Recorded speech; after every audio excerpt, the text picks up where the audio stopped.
¿Se puede entender a la Argentina sin Perón? ¿Se puede entender a la Argentina sin Gardel? ¿Se puede entender a la Argentina sin el fútbol, sin el automovilismo de Fangio, sin el tenis? Iba a decir el tenis de Vilas, pero en realidad sin el tenis en general. ¿Se puede entender a la Argentina sin estos grandes pilares de la política, del arte y del deporte? Bueno, la respuesta es no.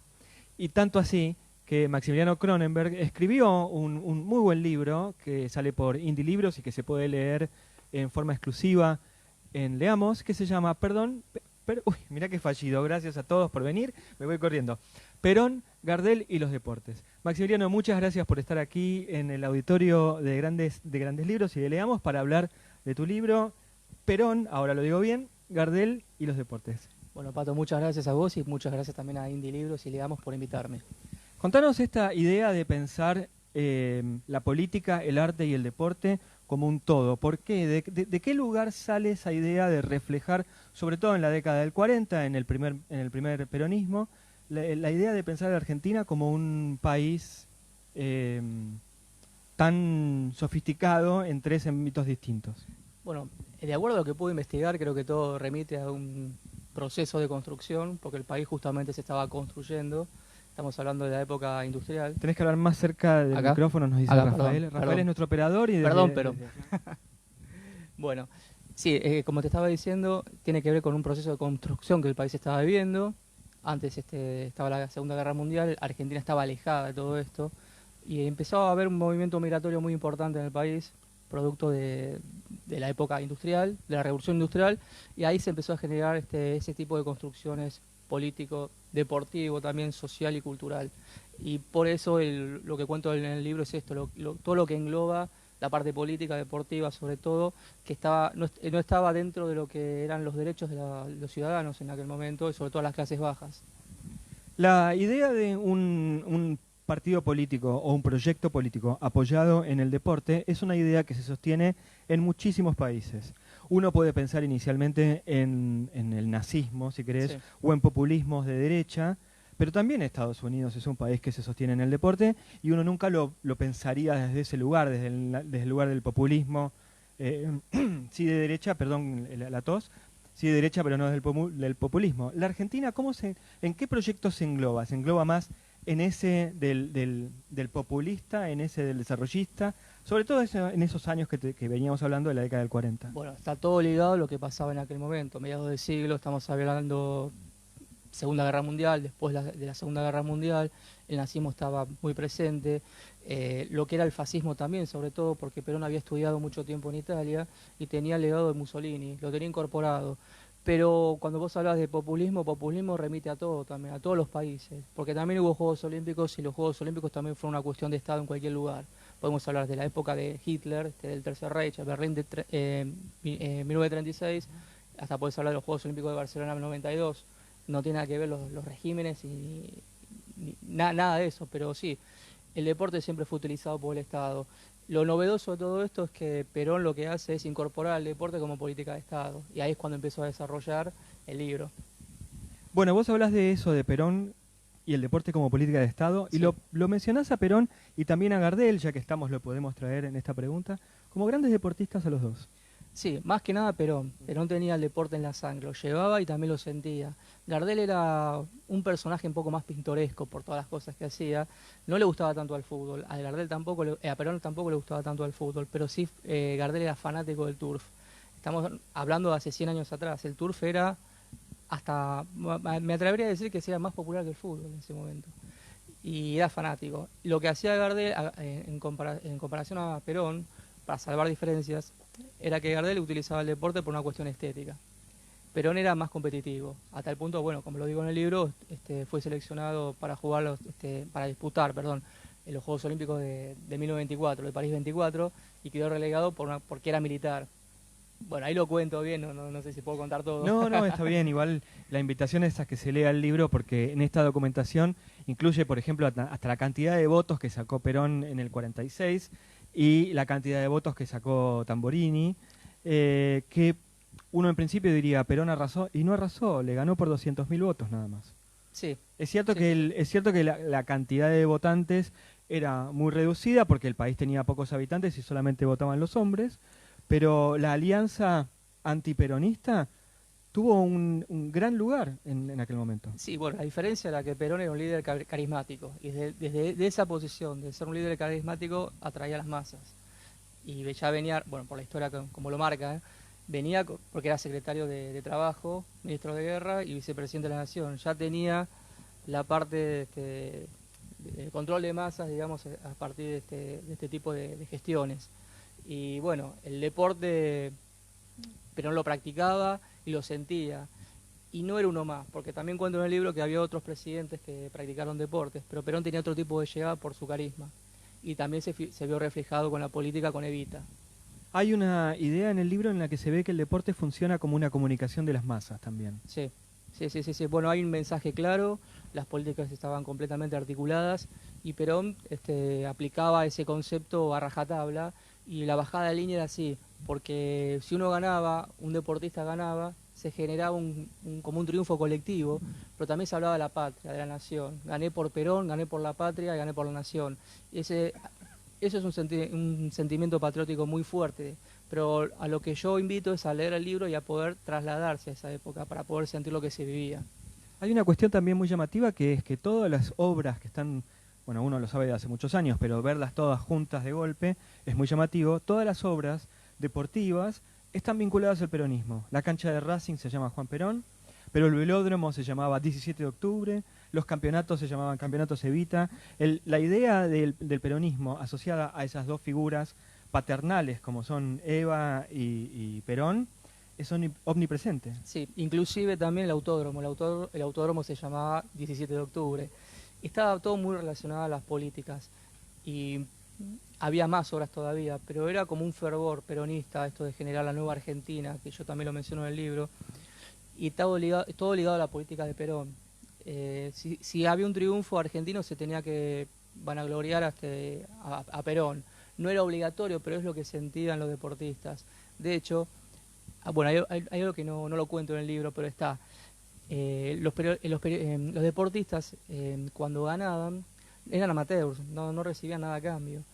Y al momento de ser condecorados, hay medallas que decía el Partido Justicialista, no eran medallas argentinas. Estaba muy bajada la línea el concepto de esto estar ligado a Perón. Y bueno, también era genuino, porque los deportistas amaban a Perón. Por eso se desarma cuando la Revolución Libertadora, el deporte argentino, junto con la política argentina, digamos los 18 años de proscripción del peronismo, también cae de una forma muy notable. Digo, de 12 medallas olímpicas, tuvimos que esperar años hasta volver a encontrar una de oro. Sí, eso es lo que primero me llamó la atención al momento de escribir el libro, al momento de investigarlo, antes que nada, que hubo tantos éxitos consecutivos y justificados, ¿no?, por la política de Perón, que después es como que se vino todo abajo. Pasaron 52 años de una medalla, la última que era de Guerrero y Capozzo, hasta el año 2004, cuando fueron los Juegos Olímpicos de Atenas, que la selección de básquet pudo ganar el oro olímpico y también la selección de fútbol. Y ahí, bueno, es como que vino como un tobogán. ¿Pero por qué se dio esto? Porque el segundo gobierno de Perón también cambió mucho. Hay diferencias entre el primer gobierno y el segundo gobierno de Perón. ¿Por qué? Porque Perón había recibido un Estado acaudalado y con tanto dinero público pudo hacer numerosas obras. En el segundo gobierno ese tipo de política ya no se ve. Pero no por el tema del deportivo, sino porque venía un tema económico muy fuerte. Argentina estaba entrando en un proceso de crisis, de inflación, y bueno, la política deportiva era consecuencia de todo esto. Ahí el deporte empezó a quedar cada vez más relegado y ya con la Revolución Libertadora muchos deportistas quedaron proscriptos junto con Perón. Estaba prohibido hablar de peronismo. Maximiliano, además de escritor, es periodista y se desenvuelve en el periodismo deportivo. Voy a hacerte un par de preguntas que tal vez no estás al día cotidiano, pero el CENART es una obra muy importante que ahora se está llevando a la Villa Olímpica. Sí. Y hay una polémica. Los deportistas que quieren mantener el CENART ahí cerca de la cancha de River, en el Bajo, y otros que quieren irse a la Villa Olímpica. Argentina hizo un muy buen papel en los Juegos Panamericanos de este año, muy buen papel. Es cierto que la única vez que quedó por arriba de Estados Unidos fue durante el peronismo, pero hubo como un renacer del deporte argentino. Primero preguntarte, ¿a qué se debe ese renacer? Y luego, ¿qué pensás del CENART y su nueva reubicación? Es cierto que esto no está en el libro, pero tener un periodista deportivo que analiza el deporte y no preguntarle esto sería como una pérdida. Lo aclaro porque no va a estar en el libro, pero es Sí, importante está ir a perfecto. preguntarte estas cosas. Bueno, yo tengo un sentimiento muy particular con el CENAR y me gustaría que siguiera. Vivo cerca, viví en Núñez, ahora volví a Belgrano y CENAR siempre fue para mí el lugar donde se entrenaba. No para mí, sino para los deportistas. Y creo que tiene que ver con un tema, con un proceso cultural y de transformaciones. Me gustaría que, sí, que siga, pero bueno, no va a poder ser. Los éxitos se debe también porque hubo un plan acá orientado al público, a los deportistas más jóvenes para que puedan conseguir éxitos. Pero no estaba solventado por la política deportiva y estatal como lo hizo Perón. ¿Por qué? Porque había capitales privados. Vos tenés un celular, vos pagás un porcentaje del celular, va destinado al deporte. Eso se quedó, creo que se estaba eliminando, había una disputa. Inclusive también se estaban bajando becas. Así todos se consiguieron éxitos importantes a nivel juvenil, porque todavía los Juegos Olímpicos no se hicieron, los de Tokio. Pero así todo, los Juegos Olímpicos de 2016, de los de Río, Argentina no tuvo las medallas que obtuvo el peronismo. Y Argentina nunca pudo superar las 7 medallas olímpicas. Eso creo que está en un Juego Olímpico. Eso me parece muy fuerte y hay que remarcarlo. Se hizo en el peronismo y se igualó el récord de 1932, Los Ángeles 32. 3 oros, 3 medallas de plata y una medalla de bronce. Más que esto nunca pudimos conseguir en toda la historia. Hay una enorme desigualdad entre el fútbol y el resto de los deportes. Sí. ¿Tiene que ser una política de Estado aumentar la cantidad de deportes o por el contrario hay que dejar libre al mercado deportivo y decir nosotros somos fuertes en este deporte y en el resto no? Yo creo que tiene que haber un apoyo estatal, del mismo modo que hay apoyo estatal hacia la educación, hacia la salud pública. El deporte no puede estar ajeno. De hecho, muchas competencias deportivas son transmitidas por la televisión pública, porque tiene un interés público y cultural. Pero también puede participar ahora capitales privados, no tengo la menor duda de eso. No se puede volver al peronismo en este momento. Creo que el peronismo sirvió para ese momento, para aplicar políticas públicas estatales y efectivas con dinero, con capitales estatales. Ahora es otro país, es otro mundo, es otra situación, pero sí tendría que haber intervención del Estado para el deporte. Ahora, pensemos por ejemplo en el hockey. El hockey siempre fue un deporte más cercano a las elites. Vos de hecho en tu libro lo decís, hablas del polo, del hockey y del rugby. Y el hockey se hace de alguna forma más masivo a partir de las victorias de las Leonas. Si no hubiese habido una generación dorada en el básquet como en el hockey, por ahí son deportes que hoy no tendrían tanto peso. No, es verdad lo que decís. Se hizo masivo, también hubo un plan deportivo consistente de los colegios privados, sobre todo, que tienen vinculación con el hockey, y se trasladó también a los clubes donde tienen hockey. Hay numerosos clubes de hockey. Hubo un plan y de hecho se sigue manteniendo, porque las leonas siguen siendo las leonas, las generaciones cambian y siguen estando en la elite del hockey. Eso es importante para destacar. No así hubo un plan en el hockey, bueno, en la época de Perón. Lo que sí hubo fue acercar a un deporte como algo novedoso. Yo lo denomino sports, o lo denominan sports porque eran deportes ingleses. Y bueno, las clases bajas podrían practicarlo, tenían acceso. Pero me parece que es interesante eso, a partir de un determinado deporte, cómo la gente se vuelca a poder practicarlo, sobre todo los jóvenes. Y esperemos que lo hagan de vuelta con la natación. ¿Por qué? Porque está Delfina Pignatielo. Y Delfina es una chica que tengo muchas esperanzas de que pueda ganar una medalla de oro, y se lo merece. Hablemos de Gardel. Hablemos de Sí. Gardel y los deportes. Estamos hablando mucho sobre la política porque también el libro tiene un tramo muy importante sobre el desarrollo político en el ámbito deportivo. Sí, quiero aclarar que el libro no solamente es deportivo. Hablo de historia, de Ajá. política, tiene un fuerte contenido social y también sanitario. Pero hablemos de Gardel como una figura del arte que está vinculada al deporte. La figura de Gardel en este sentido, hacia adentro, como decías antes, hacia él mismo es sobre estética y hacia afuera es un poco demagógico.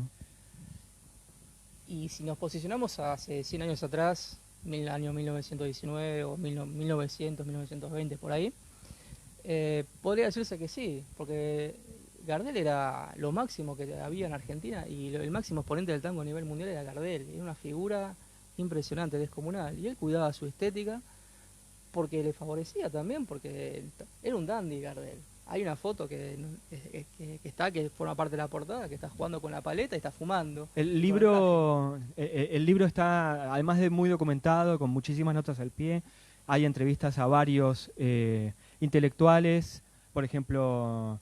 Está Pablo Lavarces, que trabaja mucho el tema del deporte y la política, pero luego hay documentos de época, fotos, unas fotos impresionantes de Perón, fotos de Gardel vestido para practicar la natación, ¿no? Sí, lo que más me gustaba también al momento de hacer el libro y presentarlo fue documentarlo a través de las imágenes, las fotos que dan testimonio de los hechos. Creo que entre la evidencia es incontrastable todo esto, ¿no?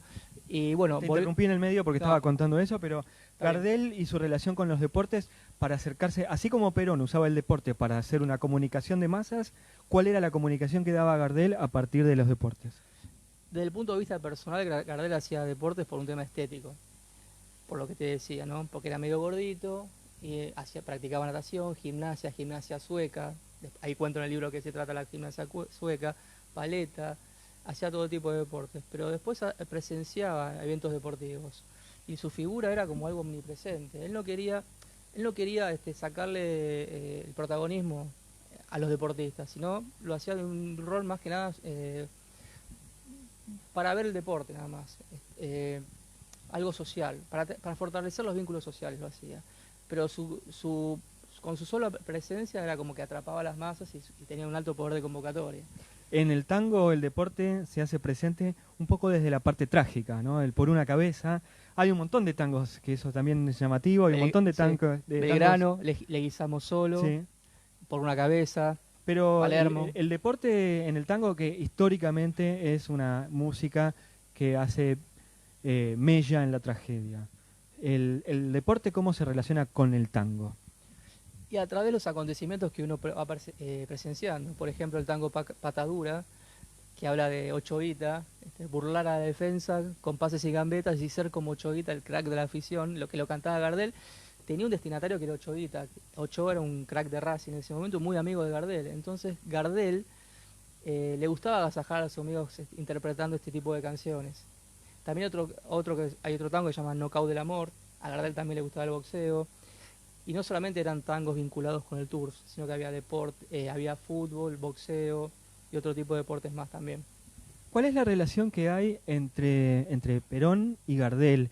En el libro contás que hay 2 o 3 momentos nada más en los que se cruzan, pero más allá de ese cruce en vivo, ¿hay algún relato de Gardel que pueda contar de Perón? ¿Hay algún relato de Perón todavía coronel cuando lo conoce a Gardel? Sí, bueno, Perón era muy joven y Gardel era 5 años más. Lo que quiso hacer es una especie de juego que es verídico, porque son historias reales de estos encuentros que hablo de Gardel y Perón.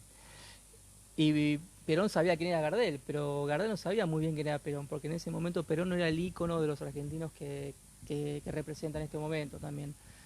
Pero sí, son historias muy particulares. Una es una despedida de soltero.